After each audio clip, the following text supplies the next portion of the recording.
I'm Brittany Lewis with Forbes Breaking News. On Friday, Congressman John Rutherford blamed Democratic policies for inflation. According to data released last week by the Labor Department, prices rose 9.1% in the 12 months ending in June. This spike hit a worse than expected 40-year high. As midterms approach, GOP lawmakers have blamed the Biden administration for rising prices. Democrats have largely countered those claims and instead point the finger at supply chain issues from the pandemic or Russia's war in Ukraine. Here's more from the Florida Republican. This kind of inflation is a tax on every American and a threat to our middle-class families.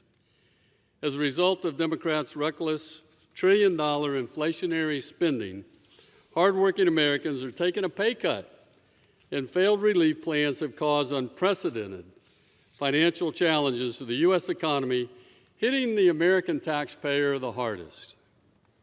Some of my friends on the other side of the aisle blame the inflation on the war in Ukraine, but Americans have faced sharp rising inflation long before Russia invaded Ukraine.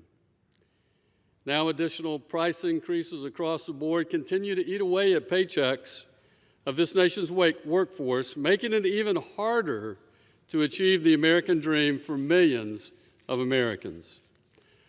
I'm sure many of my colleagues can relate when I say I have conversations back home with folks who are struggling to afford everyday essentials, including baby formula and fuel, that continue to be in short supply. President Biden and Democrats' lack of concrete solutions are falling short. The president's first action upon taking office was to end construction of the Keystone XL pipeline and issue a moratorium on new oil and gas permits on federal lands.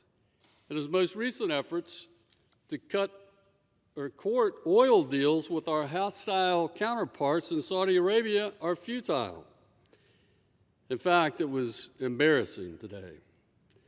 Increasing America's energy independence is the best way to alleviate the pressure Americans feel at the gas pump.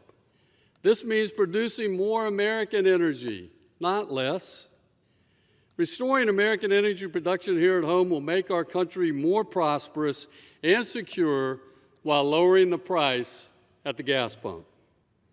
I recently co-sponsored the American Energy Independence from Russia Act, which would reopen the Keystone XL pipeline, increase our natural gas production and exports, encourage energy and mineral development on foreign lands, and prevent needless regulation on domestic oil and gas production.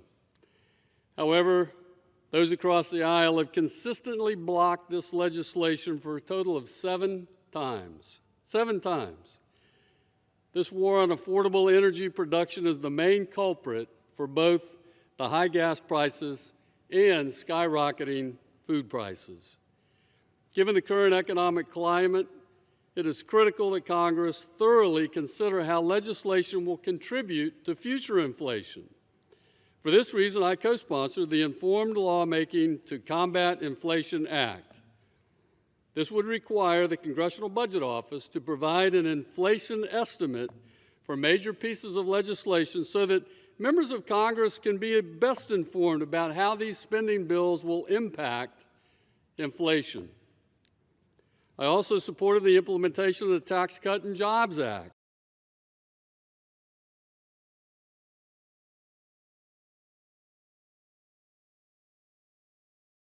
which lowered tax rates for all Americans and simplified our tax code. We must continue efforts to lower taxes, not raise taxes, especially at a time like this. We should take this opportunity to make the Tax Cut Jobs Act tax cuts permanent. The president's inflation crisis is already costing the American U.S. household $6,000 as they encounter skyrocketing cost of goods. The American people deserve common sense solutions that will help ease the economic burden. Future generations of Americans depend on the financial decisions made today.